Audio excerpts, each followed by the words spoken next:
Folks, as part of our ongoing post-election conversation, we reached out to a number of our elders, civil rights activists, and leaders to give us their thoughts on the path forward for Black America to prepare for a Trump presidency. Joining us today is the former counsel, advisor, longtime friend to the Reverend Dr. Martin Luther King Jr., currently the diversity visiting professor and scholar at the University of San Francisco, California, Clarence B. Jones. Clarence, how you doing?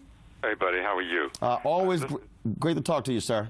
Yeah, very spirited discussion. You know, knowing I was coming on the program, I was thinking, you know, I'm guided in the current circumstance by two memorable pieces of advice. One was Daniel Patrick Moynihan, who says that everybody's entitled to their own opinion, but not their own set of facts.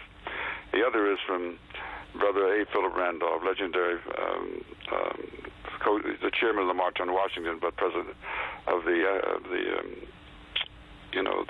American Pullman car brother, the Pullman Porters. Thank you, brother. It's all good. And he said, you know, we Negroes, we have no permanent friends nor permanent enemies, only permanent interest.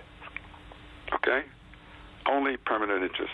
Okay, now it is an existential fact that Donald Trump is going to be the 45th president of the United States. And I listened to your earlier discussion in which they seemed to be disparaging what I consider one of the greatest politicians, political leaders of the 21st century, and that's Barack Obama. Now, what do we do about that? What do we do about the fact that he is going to be our president? He's the president-elect, but he will be the president. Now, we can either say... Clarence, are you there? All right, looks like we lost Clarence. He was about to make a critical point, so I want to, of course, hear that particular point. So we get him back in just 1 second, folks. We talk about this whole notion in terms of this path forward. And yesterday, I talked about this on the Tom Joyner Morning Show in terms of, to Clarence's point, our issues, and that is we are constituents. It does not matter if 4% of black women voted for Donald Trump, 13% of black men voted for Donald Trump. That means 96% of black women and 87% of black men did not. But that is, we are still constituents, and our job and responsibility is to make demands of this president. Civil rights organizations are to make demands of this president and advance what our agenda is. Right, and civil rights orgs are just starting to figure out what exactly that is. I think what that looks like is putting holds on judges, because one place President Obama has been excellent is the federal judiciary, and the games that were played with his nominee should be played with Donald Trump's nominee. In fact, right now, of course, with little less than 70 days left in this presidency, the Republicans have held up more than 100 judicial appointments. They've held up his Supreme Court nomination again, the longest in history. Looks like we have Clarence Jones back on the phone. Clarence, you there? Yes, I'm here. All right, you were making a point there. Go ahead. I was making a point. I said that. So here we have to deal with this. Fact. Now, yes, Hillary Clinton got the popular vote. Donald Trump is going to be the president. So we can either just talk and just yell and scream, or we can get down to business and see what we can do about it practically. One of the practical things, of course, is organization. You know, power concedes nothing without a demand. Vote. Okay? Now, the Electoral College enabled Trump to get elected this time. But as I listen to not just your program, but I've listened to people who've been interviewed but protesting, and several of the protesters admit they didn't even vote. They did not even vote. Now, I don't know what percentage of that, but a significant number of them, I would say, let's say maybe 10%, okay? They didn't vote.